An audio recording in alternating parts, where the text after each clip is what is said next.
Mainit na sinalubong ni Canadian Prime Minister Mark Carney si Pangulong Ferdinand Marcos Jr. pagdating nito sa Vancouver Convention Center bago ang kanilang one-on-one meeting at expanded bilateral talks kasama ang kanilang mga delegasyon. Kasunod nito inihayag ng Pangulo sa Joint Press Statement ang pinakamalaking bunga ng kanilang pagpupulong. Today, I am pleased to announce the elevation of our bilateral relationship to a strategic partnership.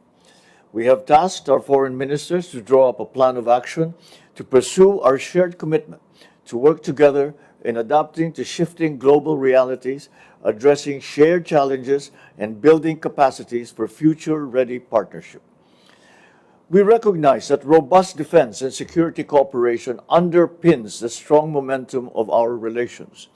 Recent milestones in this pillar underscore the shared commitment of our countries in ensuring that our peoples continue to live in peaceful and secure regions. Ayon sa Pangulo, bahagi ng mas pinalalim na ugnayan ng dalawang bansa ang pagpapalakas ng kooperasyon sa depensa at seguridad, gayon din ang pagsusulong ng kapayapaan at katatagan sa Indo-Pacific.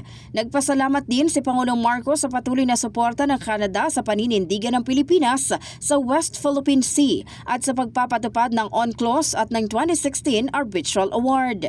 A strategic partnership is defined not just by deep and close relations, but also by the reliability of that partnership. As the Philippines celebrates the 10th anniversary of the 2016 Arbitral Tribunal Award on the South China Sea, I thank Canada for its vocal and consistent support for a rules-based order in the South China Sea under the United Nations Convention on the Law of the Sea, or UNCLOS, and in upholding the arbitral award as final and legally binding. Sinaksihan din ng dalawang leader ang paglagda ng Pilipinas at Canada sa mga kasunduan sa turismo, kultura, labor at migration na layong higit pang palawakin ang kooperasyon ng dalawang bansa. Matapos naman ang seryosong usapin sa bilateral meeting, nagkaroon ng light moment ang dalawang leader. Bumisita kasi sina Pangulong Marcos at Prime Minister Carney sa isang Filipino fast food chain sa Vancouver, kung saan personal silang umorder at nagsalo sa bucket of chicken.